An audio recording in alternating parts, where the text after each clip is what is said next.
Le bélier, c'est le premier signe du zodiaque.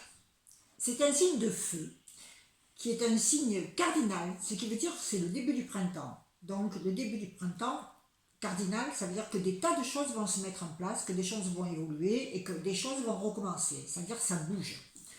Ce signe est dominé par la planète Mars, qui est la planète de l'action et du désir. C'est un signe de feu, mais c'est un feu qui jaillit en permanence. En fait, si vous voulez, le bélier, c'est le premier signe du zodiaque, mais il vient du cycle précédent. Ça veut dire qu'il vient du cycle précédent qui s'est terminé par les poissons. Donc, il a reçu une sorte d'illumination. Donc, il a reçu ce feu sacré. Et il distribue, en arrivant dans l'humanité, ce feu sacré. C'est un feu qui peut se refaire tout le long de notre vie.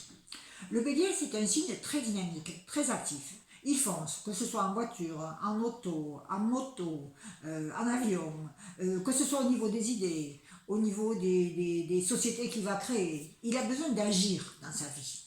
Il a besoin de bouger. Un petit bélier, c'est sûr qu'il faut le surveiller parce que c'est un petit cascadeur, et il ne craint pas le risque, il n'a peur de rien, il veut jouer le héros.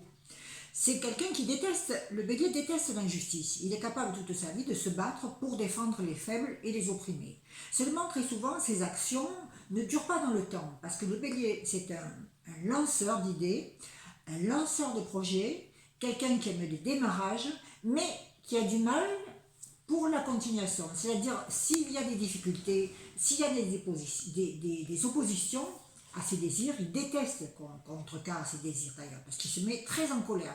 Les colères du bélier sont des colères très courtes, sont des colères intenses, mais qui ne durent pas. Il n'est pas rancunier, le bélier. Il peut se refaire ami tout de suite, mais il a besoin de sortir tout ce qu'il y a de colérique à l'intérieur de lui.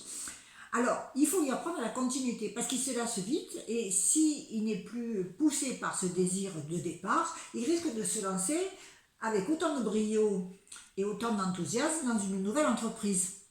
Il risque de manquer de continuité. C'est ça le défaut du bélier. Il faut lui apprendre qu'il peut y avoir des buts intéressants tout au long d'un projet. Il ne faut pas qu'il se décourage aussi vite, parce que c'est pareil aussi dans les affaires, mais en amour.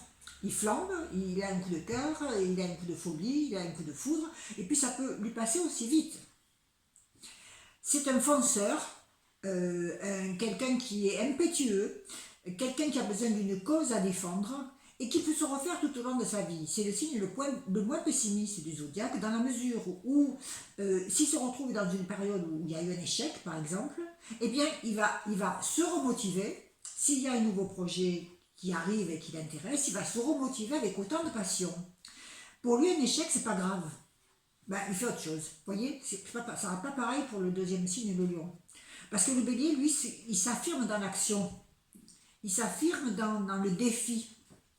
Dans le défi en permanence, lancer de nouveaux projets, lancer de nouvelles choses. Il a un petit côté naïf et il pense aussi, il est très franc, très direct. Et il pense aussi que les autres sont comme lui. Alors il va falloir qu'il apprenne aussi que les autres ne sont pas toujours comme lui.